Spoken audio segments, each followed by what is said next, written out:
सोलापूर शहर महानगरपालिकेच्या निवडणुकीमध्ये आज भारतीय जनता पार्टीच्या उमेदवारी अर्ज मागण्याचा लास्ट दिवस होता। त्यामध्ये सोलापूरमध्ये भारतीय जनता पार्टीच्या बहुसंख्य आज मोठ्या रेकॉर्ड ब्रेक संख्येनं आज सोलापूर शहर भाजप कार्यालयामध्ये अर्ज आलेले आहे। मी स्वतः प्रभाग क्रमांक 1 मधून सर्वसामान्य या प्रभागातून मी इच्छुक आहे आणि विशेष करून पक्षश्रेष्ठीला आव्हान आहे, मारवाडी समाजाला न्याय मिळाला पाहिजे।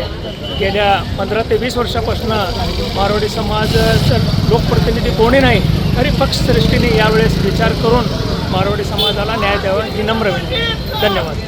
20 वर्षापासून मारवाडी समाजाचं या ठिकाणी नेतृत्व नाही महानगरपालिकेमध्ये आणि मारवाडी समाजाचा सोलापूरच्या विकासामध्ये, सोलापूरच्या जडणघडणीमध्ये मोठा सिंहाचा वाटा आहे। पक्षामध्ये सुद्धा आहे। पक्षामध्ये गोरदानराजे बोकडा, गोपीचंदजी बोकडा, बाळमुकुंदजी जव्हर, सामाजी तिवाडी यांचा पक्षवाढीसाठी मोठा सहयोग आहे। त्यानंतर तुळशीदासजी बोकडा, महेश तापडे आणि माझ्या समवेत काम करणारे कित्येक कार्यकर्ते आज पक्षाच्या वाढीमध्ये मोठा सिंहाचा वाटा आहे। पक्षाने या संदर्भात विचार करावा।